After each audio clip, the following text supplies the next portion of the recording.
Welcome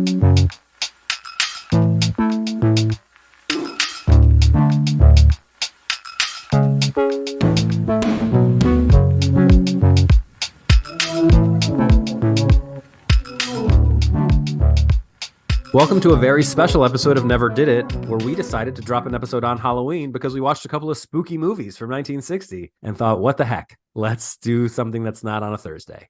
I'm Brad Garoon, and I'm here with Jake Ziegler. How are you, Jake? I am excellent. I'm excited to talk about some spooky movies. Spooky. Let's go with, in order of notoriety, from least to most. I gave you, I was going to say Invasion of the Body Snatchers. That's not right. And then I was going to say Children of the Corn, but that's also not right. I gave you Village of the Damned. So originally, I had not given you Village of the Damned. Originally, I gave you a rather obscure Italian movie, something on Madonna Street. And then I realized, then the reason I gave you that was I didn't have a movie loaded up for 1960 that I could give you. And then I realized I didn't really feel like watching that Madonna Street movie. I didn't want to watch an Italian movie from the 60s. And Village of the Damned also came out in 1960. It's also a European movie. It's British. And it was just shorter and seemed more zippy. And I was just curious what the state of horror was in the 60s. So it's directed by Wolf Rilla. And this is far and away Wolf Rilla's most known movie. I don't know if it would be that known if they didn't remake Village of the Damned in 1995. But he was a German director, I think like an English German director who didn't do much of note after this. He directed a lot of movies, but they were I think more like staying in the horror genre or the exploitation genre. And it stars George Sanders, who I know primarily as the voice of Bagheera from The Jungle Book. And he's one of those guys like John Huston who just has like just such a knowable voice. And sometimes my black cat Laszlo looks like Bagheera. So I feel very fondly for George Sanders as a performer here. And it also stars Barbara Shelley and Martin Stevens and a bunch of creepy kids. Yeah, super creepy. So I watched this also for the first time. But before I say what I thought of it, what did you think of Village of the Damned? I thought it was cool. You know, I had seen there's a Simpsons episode that parodies this, and it parodies it pretty well, actually, in a very short amount of time. So I felt like I kind of knew the story pretty well before once I realized that's what it was. But yeah, it's a kind of a cool story, and it's short, so they don't waste a lot of time, doing any unnecessary backstory or introducing any unnecessary side characters. It just kind of the movie starts like, okay, here the plot kicks in, everybody gets pregnant, the babies all happen at the same time, the kids start doing weird stuff, and it's just kind of boom boom boom all happens, and then they get it resolved, and it's just it doesn't waste any time, and it's a nice little sprint of a horror movie. Yeah, it's fun. There are some things that are a little less than ideal about it. One is I think the kids are all overdubbed by an adult actor. It just doesn't seem like a real voice coming out of George Sanders' son. It sounds like a woman's voice for one thing. Yeah. And the effects of the glowing eyes that these alien hybrid kids have in all but one scene, the frame has to be completely frozen for the effect to happen, which is jarring. Now, there's the first time you see it, it's a toddler who's doing it. And they tried to make it the shot be more dynamic by having the frozen part of the screen happen, but then half of the screen is split and there's movement on that other half. It makes it look more fake. Is the problem. There is one scene where there's movement, and when you see it, it's like, okay, I kind of understand why they didn't bother doing this with everyone. It doesn't look that much better. So the effects are not great, but yeah, there is a decent amount of like paranoia as the movie builds. It's like, are these kids evil? Yes, most certainly these kids are evil. But the cool thing, like you mentioned, there's the Simpsons parody. This movie's quite influential. There's the show The Umbrella Academy, which is based on a comic book by Gerard, I forget his last name. He's the lead singer of My Chemical Romance. Oh, I didn't know that he was that he did that. Gerard Way. Oh. And at the beginning of The Umbrella Academy, there's a bunch of spontaneous pregnancies, or not even spontaneous pregnancies. It's like all these women get pregnant and give birth immediately. Yeah, and all at the same time. Yeah, all at the same time, and all those kids have powers. And then in this, same thing, except all the kids have the same powers. So Umbrella Academy is obviously quite influenced by Village of the Damned. Children of the Corn, which is a Stephen King book and then became a film series with like 8 or 9 movies. A ton of them in there, yeah. They're still making them. Really? Yeah. It's similar about, a town where the kids are violent and take over. This came out first, but there's a Twilight Zone episode called It's a Good Life, which eventually became one of the sections of the Twilight Zone movie, where a little boy controls his family because he can read their minds and they're all afraid of him and he can make anything happen with his mind. That's quite similar to the story here. Simpsons did that too. Simpsons did it. So yeah, so lots of interesting stuff. But this is, aside from the Twilight Zone episode, It's a Good Life, this is the farthest back I think you can go to find this concept. I did like that all the kids looked quite Aryan. That is scary. Yep. Yeah, and then just George Sanders with his beautiful honey dripped voice is just a wonderful, wonderful thing. Yeah, it just kind of reminded me a bit of, we talked a couple of weeks ago when we did House on Haunted Hill, which is, a similar like kind of, horror movie, kind of, a short sprint of a horror movie with a star that has a great voice that's just fun to listen to, and I kind of lump those together. And it's cool to see, like, to mention the kids all kind of having that similar look and everything. It's just kind of cool to see, having kids as a villain. It's kind of been done. We've seen it a lot, in our lives, but probably in like 1960, people probably maybe weren't expecting to see a group of children be the villains of a movie. Like the one group of people who you're not supposed, who's not supposed to turn on you, your own kids. I don't know if that was like a bigger deal in 1960. I mean, at this point, we've had lots of evil children movies. I mean, we had The Good Son, when we were young. And, well, the cool thing about The Good Son was the casting, because no one expected Macaulay to be the villain. Oh yeah. What I find interesting about that is, I think the kids being the villain is not the best part of this movie. I mean, it is interesting if seen through the lens that you're talking about. Mm-hmm. But what I like the most about this movie is the first 20 minutes. Because they spend 20 minutes on, why have all these people in this town passed out? And like, they walk up to a line, and then that part reminded me of like Annihilation, where you walk up to a line, and then beyond that line, it's not going to be good. I thought that was very cool. I have a question for you, and it comes up because you mentioned House on Haunted Hill, and movies of the pre-MPAA era, mm-hmm. horror movies, like the Code era horror movies, they all have like, kind of a, they're not really scary. I mean, even the movie that we're going to talk about next, it's a horror. It's a well-known horror movie. It's not unviolent. It's structured in a very interesting way, and I think that's the most interesting thing about it. Mm-hmm. But was Texas Chainsaw Massacre the first mainstream gory movie? Boy, that's a great question. We might have to research that and come back. Yeah, I was thinking about it. I'm like, was this the start of horror movies being like truly like nauseating? Yeah, that's a great question. Because everything before that, like, I cannot think of a single. Well, I mean, look, a Code era movie is not going to have gore, right? It just wouldn't. But I can't think of a single movie before Texas Chainsaw Massacre that was like, oh my god. Yeah. Wow. Yeah. Nothing comes to mind either. But but I'm not, certainly not knowledgeable enough off the top of my head to say it for sure. Right. Same. So that's why I brought up the question. So let's just get into this other movie. Oh, Village of the Damned, 3.5 stars from. Oh yeah, same from me. Yeah, just a real. It's a good one. If you haven't seen it, I mean, now 'tis the season. So yeah, it's I don't know if it's in the public domain, but you can find it on the Internet Archive. Yeah, there's a few places you can rent it from for like I think Apple or Vudu, like you can rent it from too. So yeah, it's around. Throw people. Well, I don't know about saying throw Apple some money, but yeah, but yeah, it's 70 minutes. It's a real easy watch, and it's fun. And it's got George Sanders. Yep. Okay, so why did you assign me Psycho by Alfred Hitchcock? Well, I mean, it's one of the most well-known movies ever, arguably, by one of the most well-known directors ever. I mean, it's a word that exists well outside of the film industry, but really, you still say the word psycho, it's hard not to think of the film. I mean, it's become that associated with it, that ubiquitous in terms, and I think it holds up really well as a, still an entertaining movie in 2023, and its reputation is, like I said, legendary, and it's Hitchcock, and it's just, I think it's great, and I think it's one that every film, it's on all those lists, the 1,001 movies you should see before you die, and all of those lists, and I just think it's great. I think every movie is on the 1,001 movies you should see before you die list. We have that book, and I flipped through it. I'm like, some of these movies are bad. Yeah. But Psycho is not bad. Psycho is very good. I'm really glad I watched it. I'm really glad you assigned it to me when you did, because I watched Alien 3 just the other day, and there are two ways in which Alien 3 is influenced by Psycho, and in those ways are the most interesting things about Psycho. And if for those of you who've seen Psycho, which I bet is most people listening, it's that they set up the protagonist and she dies halfway through the movie, which at the time was just absolutely unheard of. Like, you wouldn't kill off your main star. Like, she was by far the biggest star in the movie, and she was killed off within half an hour. And no, you didn't do that at the time. So I think that kind of blew people's minds. It blew my mind, and I knew it was going to happen because as I'm watching the movie, I'm like, wait, I've seen her die. It's a famous clip. I've seen her die. How are they going to drag this out? And they don't. They don't. They don't. So, spoiler alert for Alien 3, everyone's favorite Alien movie. Charles Dance is set up as a romantic companion for Sigourney Weaver in the movie, and like his confidant, and like the person that she's going to rely on throughout the movie. And then, much like in Psycho, the villain pulls a shower curtain back and kills him. It's very cool. Right. Yeah. And it happens an hour into the movie. So that's pretty neat. I mean, I was sad that Charles Dance died, but it's cool. It was like, oh my God, what a cool way to pay Umaga to Alfred Hitchcock. What a neat thing you've done. And then after that, there's a pretty interesting investigation.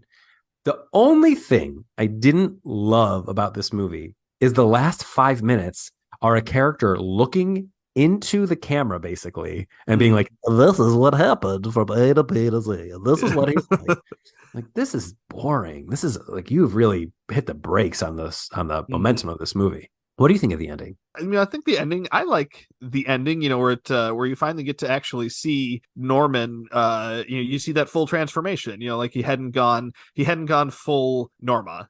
Well, let me be specific then. What do you think of just before you see Norman, when the psychiatrist talks at the audience for 5 straight minutes? Oh, I could live without that. I think that's more of a product of its time, more so than it's maybe something that we wouldn't need in a movie today. But I think I think it's kind of just a product of its time, and where the audience might have needed that kind of extra hand holding, where maybe they just weren't used to seeing something like that. But yeah, I think that's kind of boring and unnecessary. Yeah, and it also, I felt really weird because what's actually happening is he's explaining it to the audience. But in the movie, he's explaining it to the sister of the woman who died. Yeah. She goes, is my sister, did he kill my sister? He goes, yes. And also no. Yeah. And then he gives some like gobbledygook. It's like, okay, but you just told her sister, not her long lost, whatever, a million removed. Her sister is dead. And now you're giving her a lecture on this guy's mental state. What is wrong with you? Yeah. I mean, I think the movie made it pretty clear exactly how it happened. I think the movie does a good job making it pretty clear that that's what happened. But yeah, it doesn't, I don't think it like ruins the movie. It doesn't ruin the movie or anything like that. But yeah, it's certainly an unnecessary way to spend a couple of minutes for sure. So what are some of the reasons that this movie was so, I mean, aside from the shock of Vivien Leigh dying so early in the movie, what are some of the reasons that this movie caught on so much? Well, I think once you have that shock value too, you kind of see like it's almost 2 different movies. Where it sets you up for one thing, like, okay, it's going to be about this woman who steals this money from her boss, and what's going to happen? What's going to happen with that? And then you find out, no, it's really not about that at all. It's really about this guy, this crazy loner guy, living in this hotel and trying to process the death of his mother, which he was responsible for. Although we don't know that. I think maybe did I learn that in Bates Motel? They say that. No. I that's so funny that you're like, I watched Bates Hotel. I don't know what's from what. Right? Yeah, that's what I'm trying to think. I'm trying to remember. Where did I learn that from? But psychiatrist says they thought it was a murder-suicide, and he killed both of his parents. That's right. Yeah, okay. That's right. Yeah. But yeah, so they kind of, it's almost like it's like 2 separate movies almost. And I think, I think that's pretty cool. And then there's just the performance by Anthony Perkins is, it's funny. I was watching it with my wife, had never seen it either. So, and she'd never really seen any Hitchcock movies. So we've kind of got a list of Hitchcock movies to go through this fall, which is going to be really fun. But we started with this one. And so, she sees him come on screen for the first time and he's doing his, little, kind of awkward, whatever. And she knows, she's never seen it, but obviously she knows like, okay, he's the psycho, but that she's like, gosh, he's kind of cute, he's kind of cute and endearing at first, and he is like, he's just, oh, I guess I'll give you this room, I still clean him out and I change the sheets and blah blah blah, and he's just like, yeah, he's just kind of an endearing little awkward kind of man, and you kind of get attached to him at first, especially again if it was 1960 and you didn't know, like, so it's like you get the rug pulled out from under you once when the main star gets killed, and then again, I'm trying to picture this in 1960 when it's like not, completely obvious that, okay, obviously he's the, you got to trying to think of it as seeing it for the first time. And then like, oh my gosh, he's actually the, the killer too. And he's impersonating his mom, and like just having, you get like these 2 kind of massive surprises all at once. I mean, it's like getting 2 Sixth Senses, in one movie, or like 2 Usual Suspects level surprises in one movie. And in 1960, I think they kind of just, like I said, just kind of blew people away. Yeah, well, I got to tell you, it blew me away. The pacing at least blew me away completely, because I did not know that she dies so early. All I knew was that she would die. I didn't know what the plot was really. And it made me think in the beginning of the movie, like, we are spending a lot of time in this real estate office and it's kind of boring. And I don't care about this weird perv's money. Right. Yeah, that guy's super weird. Yeah. But I was into her escape plan and all that. And then it doesn't matter. Yep. Yeah. is very cool. What I think is interesting is that this turned into a franchise, and nobody talks about that. But there are multiple Psycho movies. 4, And I think, aren't there? Yeah. yeah, and Anthony Perkins is involved in all of them, and he directed one of them. Yep. Bizarre. Meanwhile, people only really seem to know him from this movie, but he's been in other great stuff. He's in Catch-22. He's in Murder on the Orient Express. He's a good actor. Mm-hmm. Definitely. Yeah. But this is for better or worse. I mean, yeah, this is what he'll always be associated with. Was he outed before he died? Good question. I actually don't know if he was. I wonder if that affected his career. Because he didn't die until 92. Right. I mean, like, he died of AIDS, so it wasn't like a total, it wasn't a total secret that he had been gay. I wonder how much that affected his career. Yeah, that's a good question. I want probably something that we should have researched before. Yeah. Anyway, great movie. I know for a lot of people, it's a 5-star movie. For me, it's 4. I really liked it. That the therapist thing at the end got me a little bit. I was like, give me a break. But man, Hitchcock, it stinks that he was such a creep, because what an incredible film director. Oh my gosh. I mean, just looking at the list, coming up with a list for my wife and I to watch, we didn't want to do a ton of them. We landed on about 8, Hitchcock movies that we're going to do, but we had to call that down from a list of like 12 or 15 that were all kind of regarded as great classics. And we had to, kind of pare down the list from that. So, I mean, yeah, his list is almost second to none. You should definitely, it's probably not on your list, but you should watch Sabotage. Do you want to know the list? I think I have it sitting here. Yeah. Before you tell me the list, here's what I have to say. If The Birds is on it, take it off. If Sabotage is not on it, put it on. Okay, yeah, Sabotage is not. We might have to add that one. The Birds is not on it. We have... Good. The Bird stinks. We've got Psycho, Rear Window, North by Northwest, Rebecca, Lifeboat. Oh, I know we've done, but she hasn't seen. Notorious, Strangers on a Train, Rope, and Dial M for Murder. Perfect. Yeah. Now, even if she doesn't, I'll do Sabotage, Yeah, throw Sabotage on there. It's great. Strangers on a Train, amazing. Dial M for Murder is my favorite Hitchcock movie. Oh, nice. Yeah, love it. Mm-hmm. Wait, have you seen it? Nope, never did it. It's we're doing an episode about it. Oh, sweet. Okay. So let me know when you do that with her, and we'll just do that episode then. We'll do that. Yeah. Yep. Cool. All right, cool. For me, Psycho's 5 stars again. I think it's a stone cold classic, and I've seen it 10 or 12 times at least, probably, and I love it. Also, one thing we didn't mention is that it was, in addition to it being a franchise, it was remade very famously, or infamously, more accurate, by Gus Van Sant. Came out in 1998 with Vince Vaughn in the Anthony Perkins role, and as far as I remember, I didn't get a chance to rewatch it too, because the only thing I remember is that is the only difference. I mean, he literally did a shot-for-shot remake, except remember that scene where Anthony Perkins is watching her shower through the peephole? I want to make the fact that he's masturbating much more obvious. Other than that, no notes. Let's just change nothing else but that. It's bizarre. Anne H playing the Janet Leigh role was also a strange choice. It's just so wild that happened. And people talk about it as being infamous, but like, people do this to their own movies quite a bit. Like the guy who made Funny Games remade it in English, which was really well received. But then, like, we talked about Man on a Train, and that was remade in English, almost shot for, like, very similar. Yeah. Disaster. It's just so strange that people do this. Yeah. I haven't seen a ton of movies from 1960, but there are a couple of good ones. I thought you would have seen a couple of these. Other than the 2 we talked about today, Village of the Damned and Psycho, I have enough to make a top 5 out of, which would also include Kubrick's Spartacus. Oh, I've seen that. Oh, but I couldn't give it to you because you'd already seen it. Right. Yep. So there's that. And then also La Dolce Vita by Fellini, who we talked about earlier on the podcast. That's another one of his great ones. And then there was also Billy Wilder's The Apartment, which won Best Picture that year and is a all-time classic. So I guess I have a top 3, which would be The Apartment number 1, Spartacus number 2, and Psycho number 3.